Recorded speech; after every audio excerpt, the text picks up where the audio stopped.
Today we come to the third and final study in this series, The Abiding Disciple. And as we come to it, I come with a question. What should the abiding disciple expect from the world around them as they seek to live out their faith in Jesus?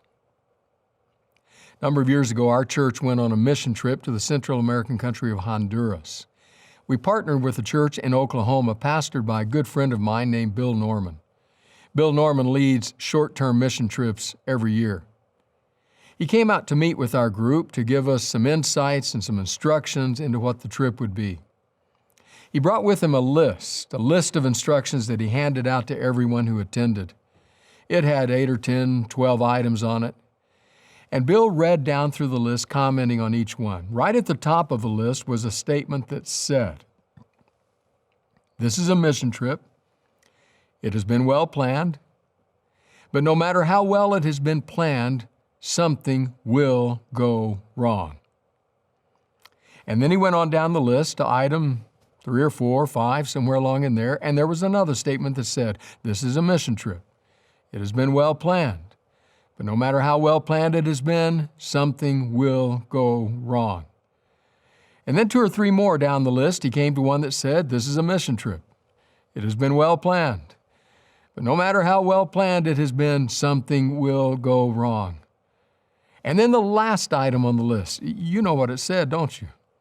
"This is a mission trip. It has been well planned. But no matter how well planned it has been, something will go wrong." We were starting to get the idea. And it was an important idea because we human beings, who am I kidding? We Americans have very high expectations.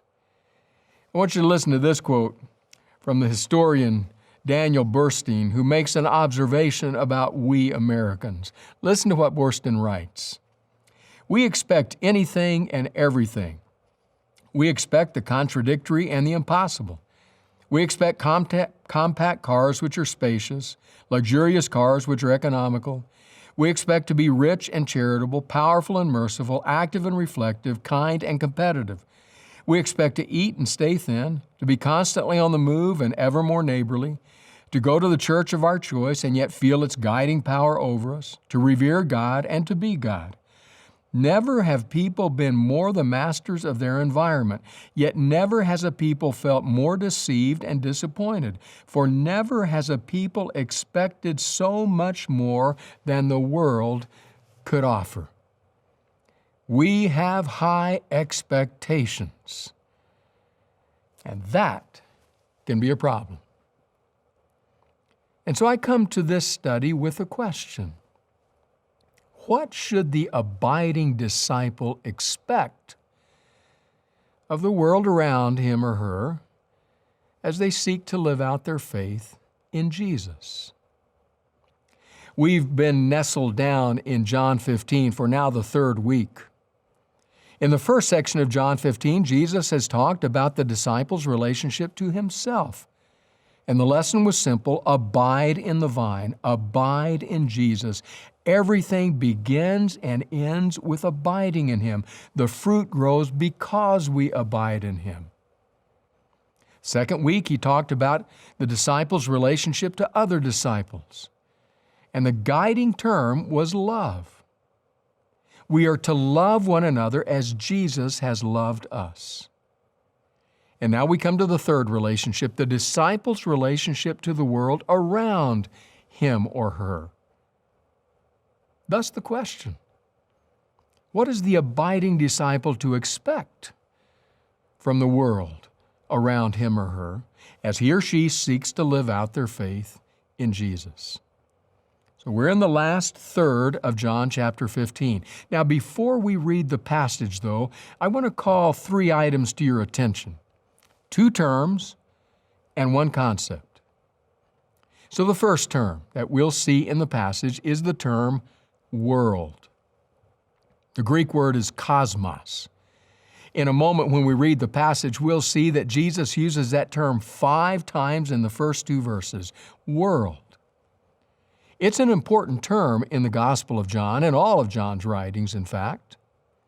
In the Gospel of Matthew, the term appears 3 times, Mark 3 times, Luke 3 times, Cosmos just 9 times total in the other 3 synoptic Gospels. In the Gospel of John, it occurs 78 times. And if you add in the Johannine, the epistles of John, that adds 24 more times. 185 times, give or take 1 or 2, that word appears in the New Testament. Well over half of those appear in the Gospel of John and in the epistles of John. It's an important word. Now, it does have some different meanings, but predominant among its meanings is the world system in opposition to God, actually in rebellion against God. Doesn't have to be the secular system, because after all, when Jesus is talking about the system that is against Him, it's a very religious system. The world, that system which is in opposition to or rebellion against God. That's the first term. Second term is the term hate or hatred. It appears in this passage too, 7 times in 8 verses. Now, when Jesus uses a strong term like hate or hatred, it's time to sit up and pay attention. What in the world is He saying? Remember now, He's talking about the disciples' relationship to the world around him or her. He's talking about our expectations. What should we expect of that relationship? So when He uses that word 7 times, it's time to listen. That's the second term. Now the concept. The concept is one that we call, in our modern world, religious liberty. I want to tell you a couple of things quickly about religious liberty. Number one, I want to tell you I am profoundly thankful for religious liberty. Thankful to live in a land where we can worship, where we can believe, where we can practice our beliefs with freedom. Such is not true for many in our world today.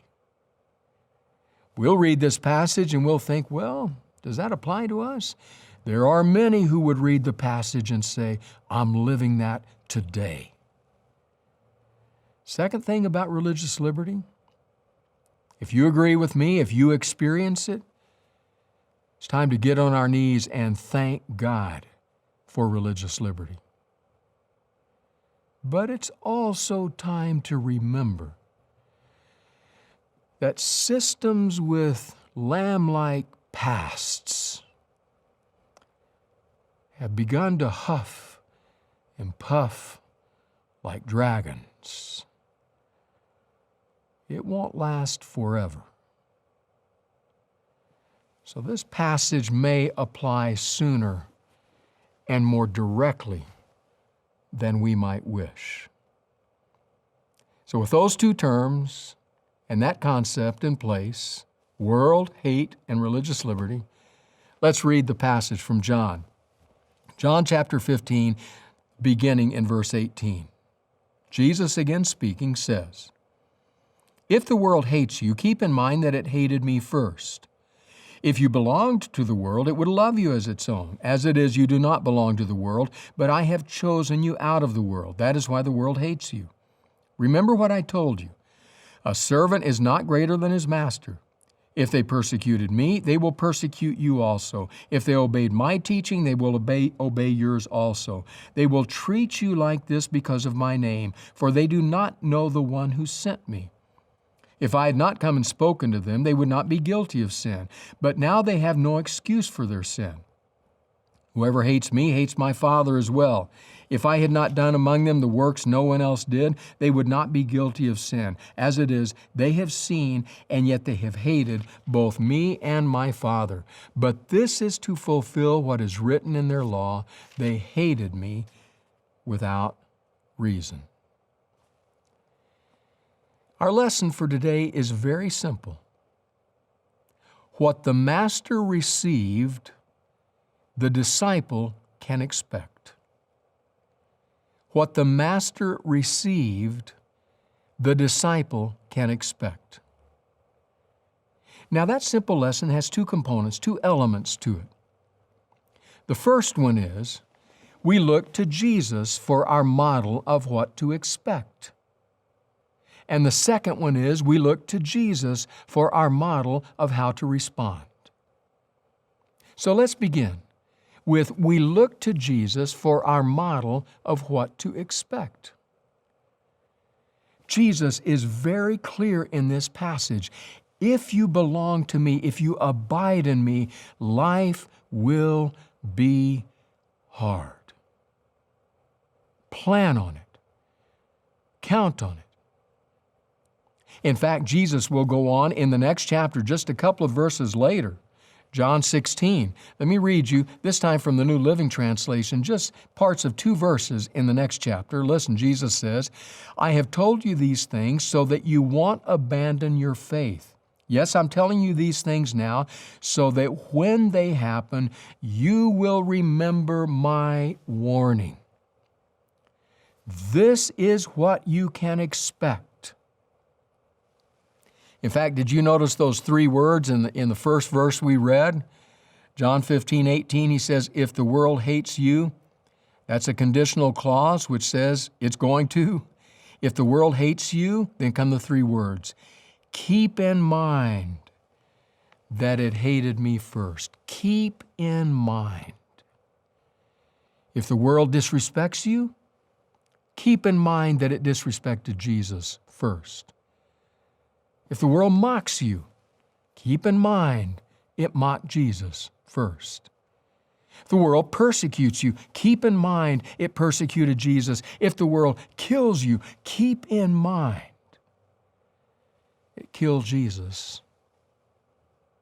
It's a good thing to keep in mind so that we know what to expect, so that when it happens, we don't wonder what went wrong. No, Jesus told us what the Master received, the disciple can expect. Now let's be honest. We all like to be liked. I like to be liked. Better than not being liked. It's a human desire. We all want to be liked. There's no problem with that. It's a human need. We would like to be liked.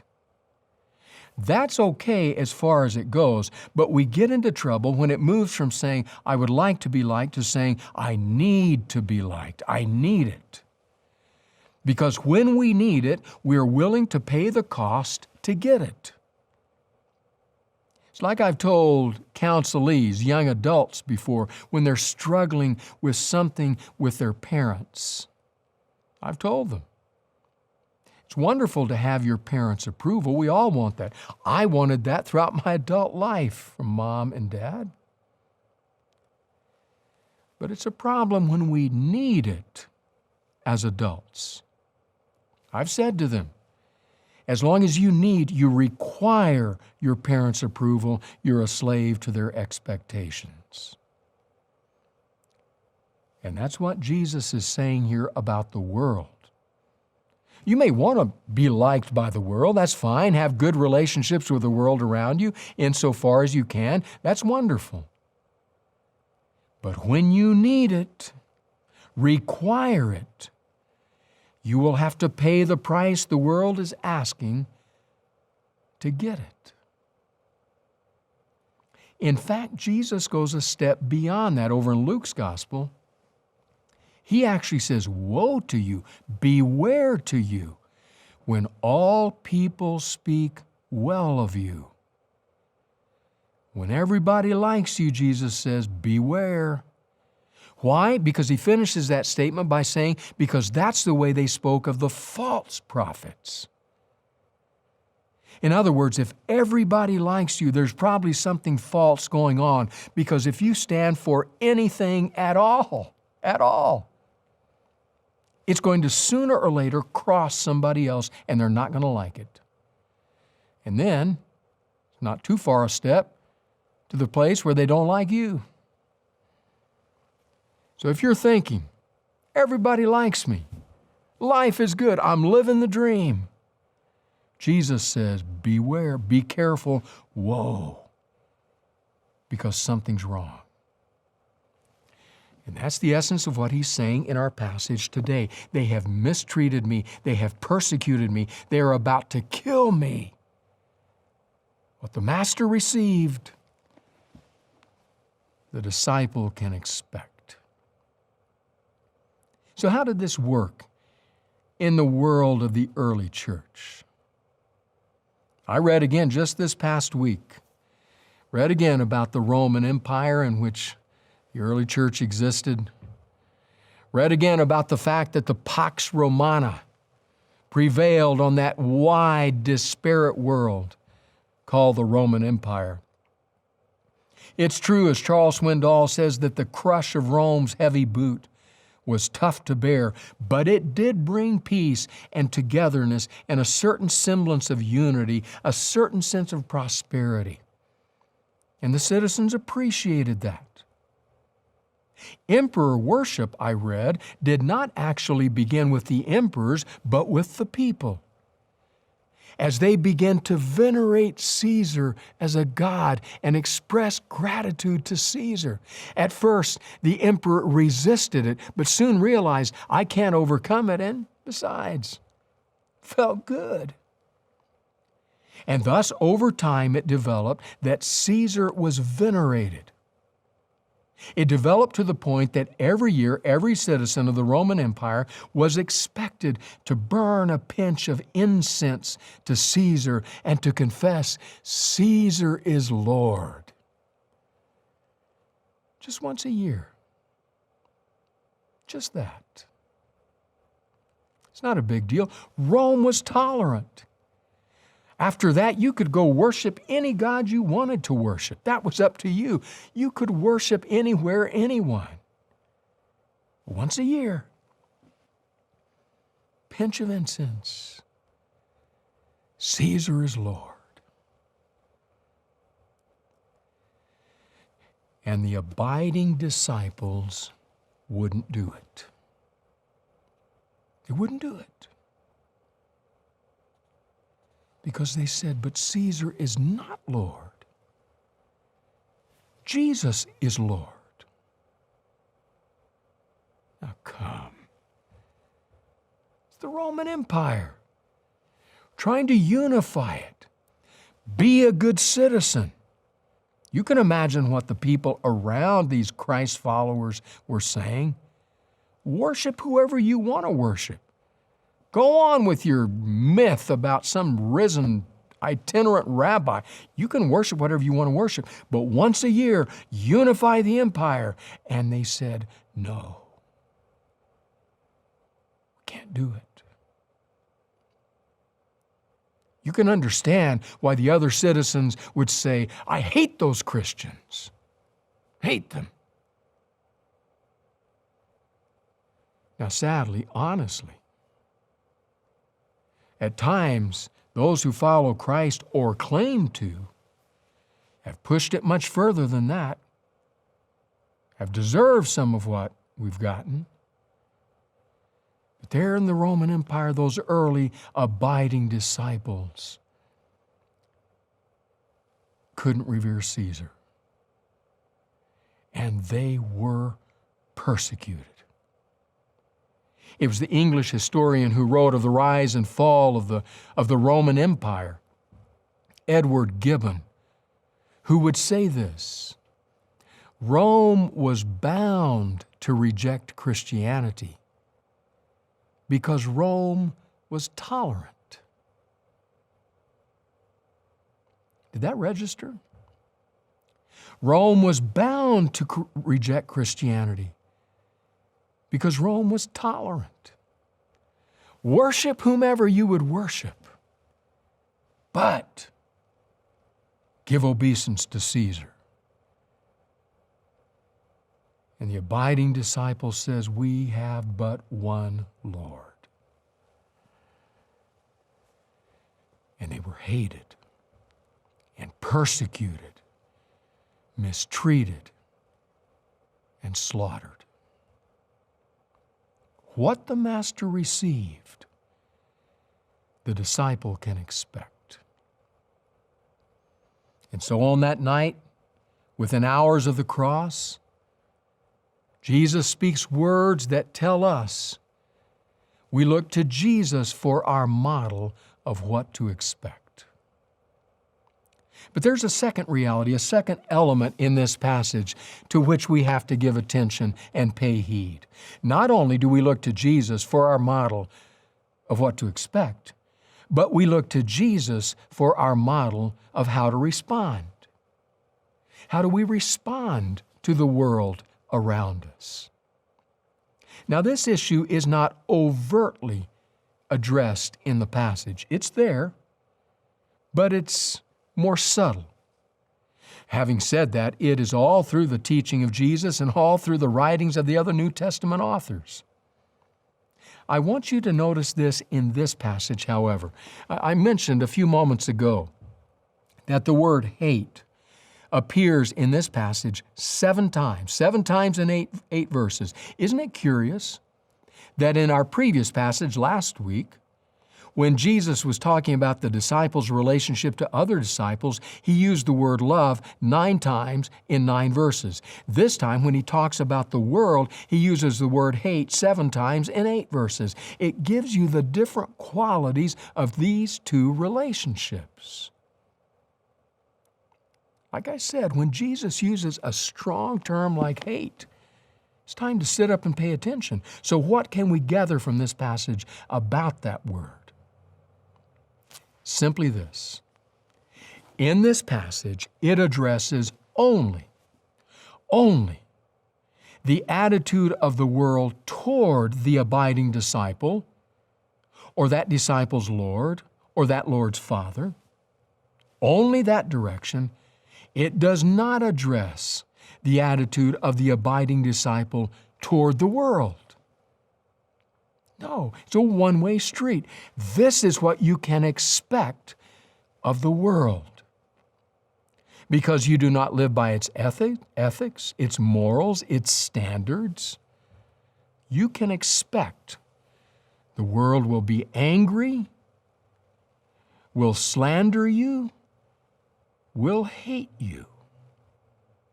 That's what you can expect.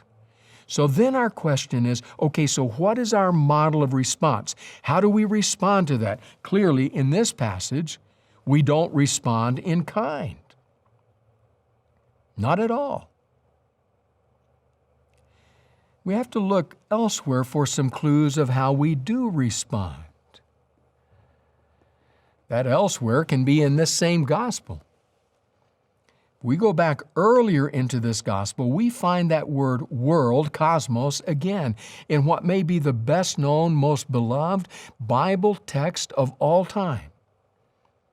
Jesus says, "For God so loved the world."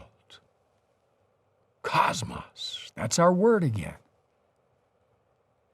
So what was the attitude of the Father toward the world? Love.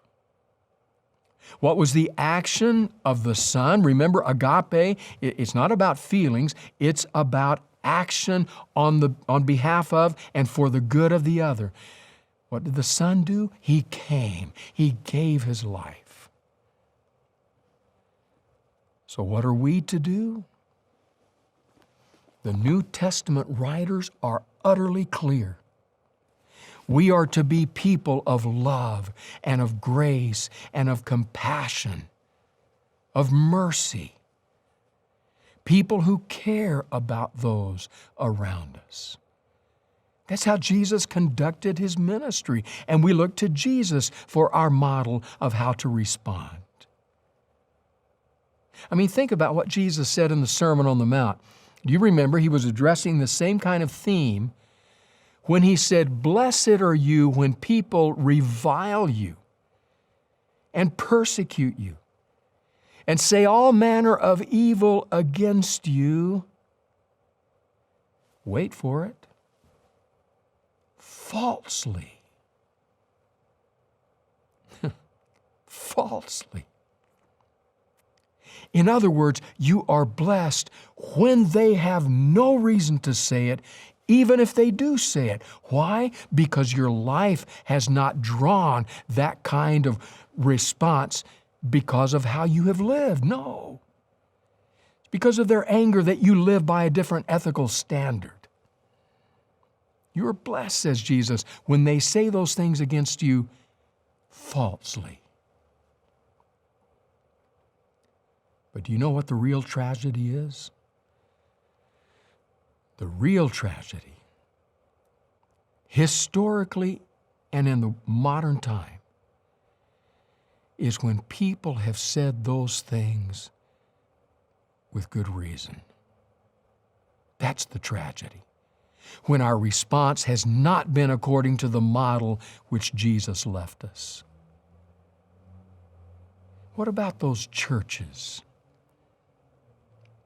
that were complicit with Nazi Germany? What about those supposedly Bible-believing Christians who used their version of the Bible to support Jim Crow and segregation and heinous acts of racial injustice? What about those who name the name of Christ, who have forgotten all about the little, the last, the least, the lost, the lonely? What about those who name the name of Jesus who have contributed to the demise of civil discourse in this country? What about them? It ought to disturb us profoundly. After all, I want to read to you a verse to which I have been drawn time and again. It's a verse from Peter, from his first epistle. A verse that comes surprisingly from the pen of this, as Ron Halverson Sr. once said, blustering, blundering apostle. This short-fused apostle, this stick-your-foot-in-your-mouth apostle. Listen, after he spent time abiding in Christ, what he could write. 1 Peter 3, starting partway through verse 15. This is what Peter writes. Always be prepared to give an answer to everyone who asks you to give the reason for the hope that you have, but do this with gentleness and respect, keeping a clear conscience, so that those who speak maliciously against your good behavior may be ashamed of their slander. It's utterly clear there that our lives are above reproach. They are being modeled after the pattern of Jesus by the power of His Holy Spirit. He says it in 3 different ways: keeping a clear conscience, your good behavior, and they'll be ashamed of their slander. What is slander? It's people who say things about you that are not true. So look to Jesus for your model of how to respond. The Jesus who is about to go to the cross, and yet has the depth of soul to say, Father, forgive them. They don't know what they're doing. That's how the world treated him. Hatred. That's how he treated the world. Love. We look to Jesus for our model of how to respond. Our lesson for the day is clear. What the Master received, the disciple can expect. It was October of 2013, the city, Ann Arbor, Michigan. It was a rally, one of those potentially deadly rallies where 2 sides face off. In this case, it had been started by the KKK, there to spew their vile vitriol, there to put on display their racism, their prejudice, their anger, and hatred. And so others responded, understandably, to push back severely against that message. The lines were drawn, the police were there in riot gear, trying to keep the peace. The atmosphere was charged and tense. And it was then that somebody saw a man in the crowd, not over with those white-robed, conically helmeted KKKers, but in the crowd. They spotted his t-shirt, his tattoos, and somebody shouted, "Get the Nazi!" He immediately began to walk faster, tried to run, tried to escape, didn't make it. He was thrown onto the ground. The beating began, the kicking, the fists, the epithets of rage and anger. And it was then that she acted. She is Keisha Thomas. Keisha was a teenager, a high school student. Keisha would later say it was as though two angels picked her up and laid her down. But whether it was angels or not, I'll let Keisha decide that. What everyone else saw was that Keisha threw herself upon the body of this KKKer, laid her body on him, and began to scream at the mob to stop, to hold back.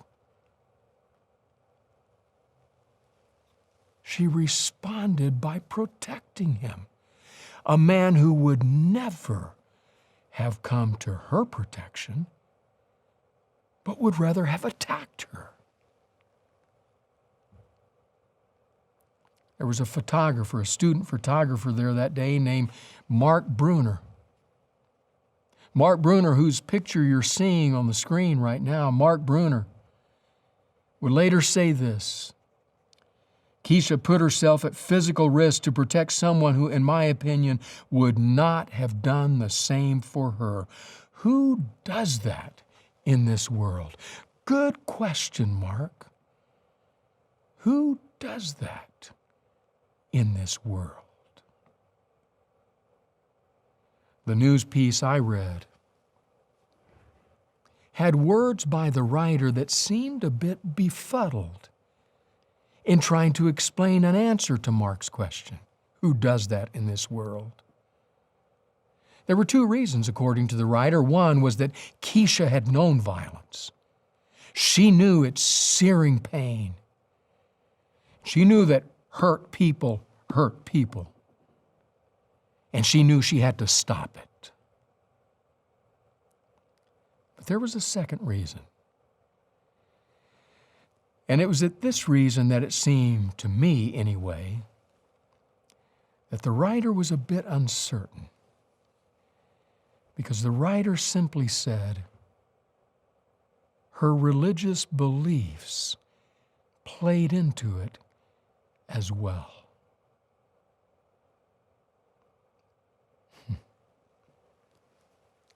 I don't know what specific religious beliefs were those the writer was referencing, but I do know this. Those beliefs were put on shining display in Keisha's life that day by following the model of Jesus.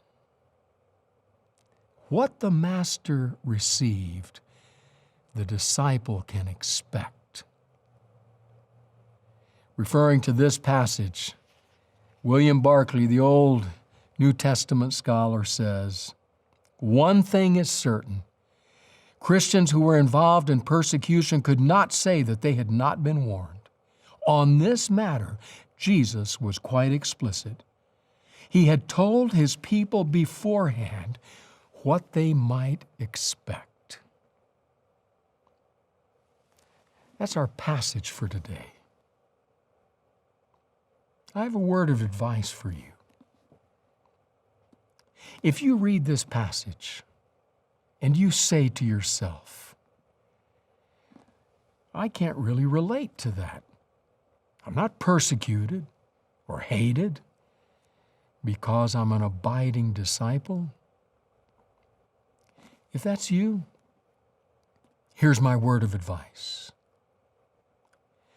Get down on your knees and thank God for religious liberty. And while you're down there, ask God to help you keep in mind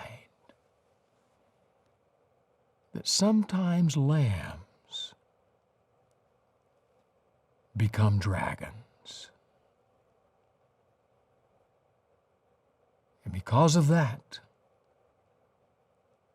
we look to Jesus for our model of what to expect. And we look to Jesus for our model of how to respond.